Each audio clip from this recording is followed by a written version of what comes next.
Let us discuss an example of elimination reaction in dehydration of alcohol. Suppose we have CH3, CH, CH3, CH2, CH2OH. Now, first of all, what will happen is the protonation, where H plus from the acid attacks on OH of the alcohol.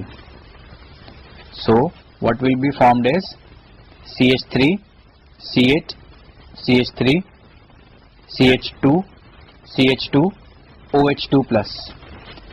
Now, this OH2 plus is a good leaving group.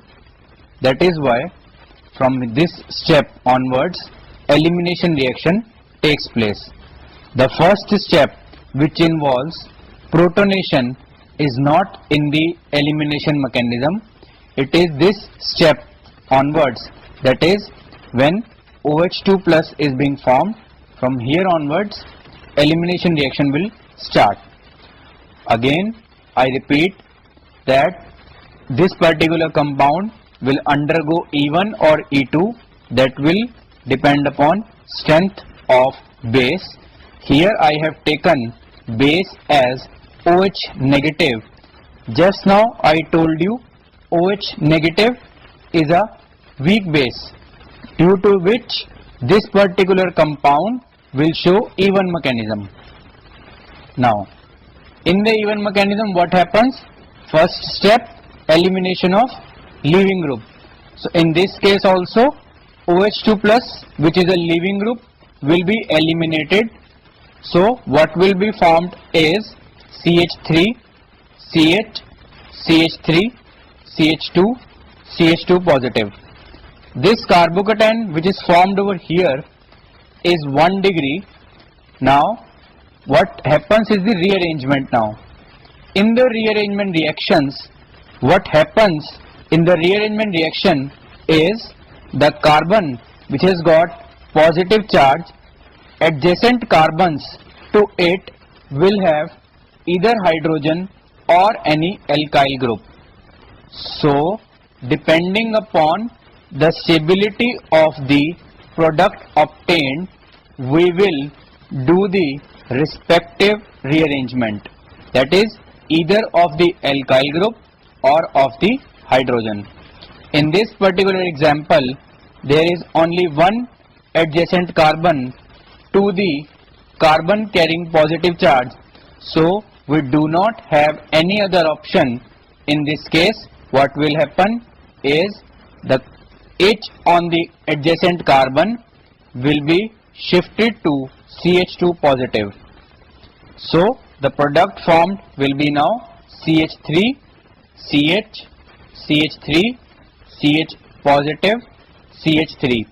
The carbocation formed over here is 2 degree carbocation, and we say that when hydride shift takes place, that is when hydrogen from adjacent carbon is shifted, we write 1,2 hydride shift.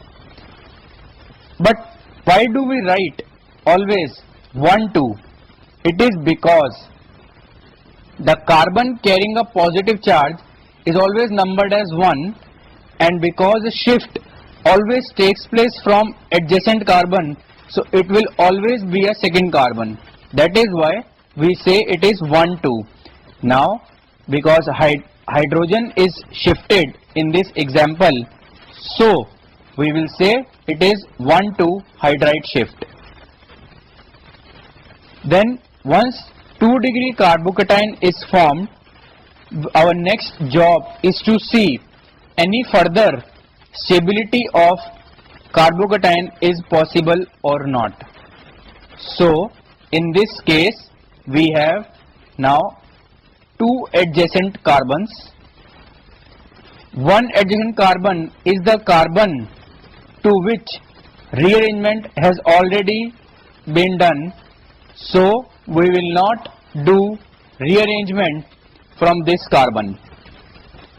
Another carbon adjacent to this 2 degree carbocation has hydrogen as well as methyl. So either hydrogen will shift or methyl will shift. Which will be shifted? It all depends upon the type of the intermediate will be formed.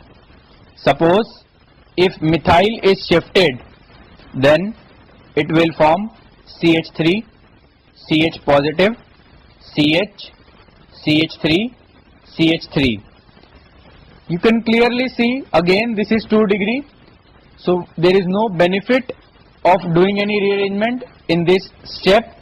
So other option in this particular example we have is the shifting of hydrogen. Now if we shift hydrogen, then intermediate formed will be CH3, C positive, CH3, CH2, CH3. Now this carbocation is a tertiary carbocation, and in this example this is the most stable carbocation which can be